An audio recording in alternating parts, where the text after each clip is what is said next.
काल की त्रासदी को देखते हुए सरकार की ओर से कोरोना संक्रमण से बचाव के लिए सुझाए गए निर्देशों का झारखंड साहित्य जगत ने पूरी तरह से अनुपालन किया। झारखंड हिंदी साहित्य संस्कृति मंच लगातार कोरोना को लेकर तत्परता के साथ बचाव के भी काम किए।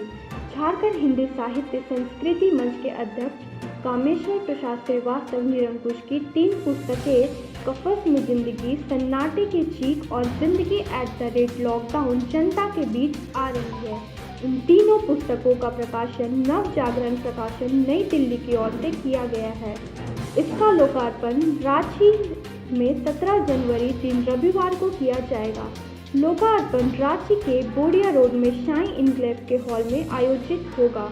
लोकार्पण प्रसिद्ध साहित्यकार सत्यनारायण करेंगे, जबकि झारखंड के प्रसिद्ध साहित्यकार डॉक्टर अशोक प्रियदर्शी और डॉक्टर विद्याभूषण भी बतौर अतिथि शामिल होंगे।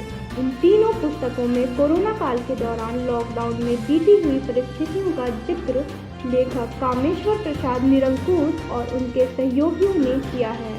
इन पुस्तकों के पढ़ने से लॉकडाउन के दौरान कठिनाइयों से जूझती जिंदगी का अनुभव प्राप्त होता है। लगभग 6 महीना पकड़िए जब से कोरोना हमारे भारत में आया और आने के बाद वो जो फैलते गया, उस समय ऐसी स्थिति आ गई, समाज के लोग सब भयभीत हो गए, त्रासदी में झूलने लगे और सृजनात्मक काम लगभग बंद ही हो गया।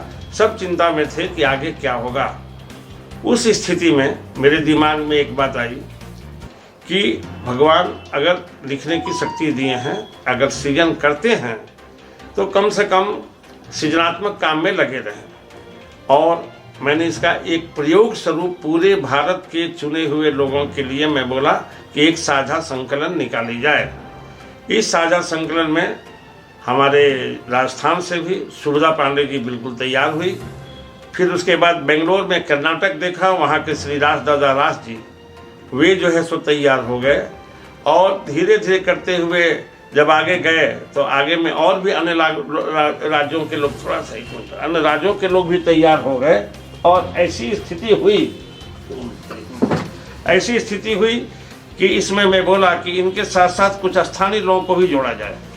तो स्थानीय लोगों में मैं देखा कि किन्हें जोड़ा जाए, डॉक्टर बैद्यनाथ मिश्रा जी और एक झारखंड का ऐसा शख्स है जो पुलिस में अधिकारी के पद पर कार्य करके डीएसपी थे, बाद में उन्हें डीएसपी से कुछ दिन एक्टिंग और आगे का भी काम किया गया। उन्होंने एक नया उदाहरण पेश किया और प्रत्येक दिन मुझसे जुड़े रहे। वो बोले कि मैं गीत और गज़ल के माध्यम से, कविताओं के माध्यम से लोगों को प्रेरित करूँगा, और उसमें सफल हुए। इसी को देखते हुए मैं बोला कि नहीं, आप इसमें सफल हो रहे हैं, बाकी लोग को भी जोड़ा जाए। और सबकी रचनाएं आई, साझा संकलन निकला और साझा संकलन का लोकार्पण करने के बाद जब टूटती है आस, जब थकती है सांस, जब रूठते हैं अपने, मुंह मोड़ता है जमाना, जब अंगड़ाई लेता है संकल्प, फिर बनती है कहानी, बनते हैं अनमिट निशान। देखिए मेरे साथ संघर्ष की दास्तान।